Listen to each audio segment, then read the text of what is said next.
From all appearances, Paul and Tina Urey of Seattle, Washington enjoyed the American dream.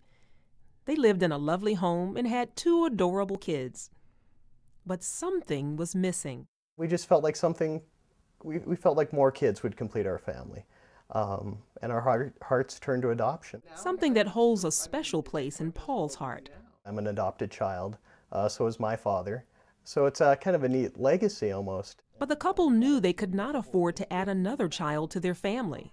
We talked about it and we just couldn't afford it. That is, until they heard about something called no-fee adoptions through Antioch Bible Church in Redmond, Washington. It gave us hope to be able to adopt when there wasn't a way before. Antioch Adoptions made it possible for the Ureys to adopt 5-year-old Amanda and 4-year-old Hannah. Amanda came, and we thought 3 was good because that's a lot of children as it is, and God said no, and He took us on another journey. But Hannah came out of it, and she's been such an incredible gift out of it all. But paying for that gift can make it hard for the more than 100,000 children in the U.S.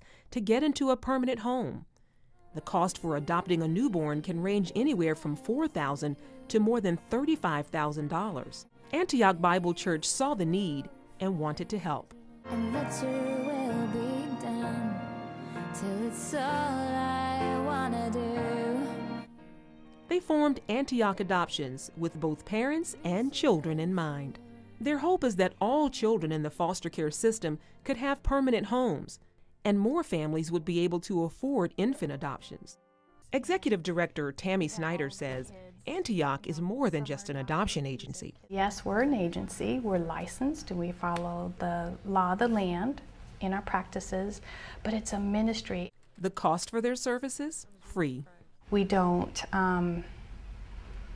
try to have the hidden fees that if you look at other websites of some other agencies, you'll find it's incredible what they will charge their families for. Another unique approach about Antioch Adoptions is they encourage parents to adopt outside of their race. The Holy Spirit, God puts a family together far better than we ever could.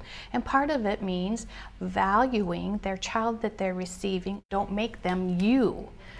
If they come a child of color, value their race. My last birth mom was 50% Korean, but had been raised in Korea.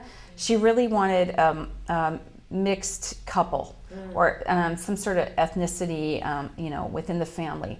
Antioch's adoption program only serves Washington State, but word of it has spread all across the country. We have so many people who called and want to do this in churches all over the country. And so what we're going to do is a spring awareness for how to start Antioch in your church. Antioch's mission is all about giving kids a chance, a message they say is for the church as a whole. It is our responsibility to take care of the orphans and the widows. For families like the Ureys, it's more than just a biblical mandate, it's a calling they urge others in the church to consider. Start by praying and soften your heart to open your minds to an arena that is in desperate need of help from parents and action. Many times we hear people saying, well, that's good for you, and I'm so glad you're doing that. We could never do that. We said the same thing. And God says, let's soften our hearts and obey the call. For now, the Ureys are stopping with 4 kids. But with God, anything's possible. I don't know if we're done adopting. Tina and I talk about that sometimes. And with our 4 kids, I'm not sure. I don't know what the Lord has for us, but He's going to take care of us. Charlene Israel, CBN News.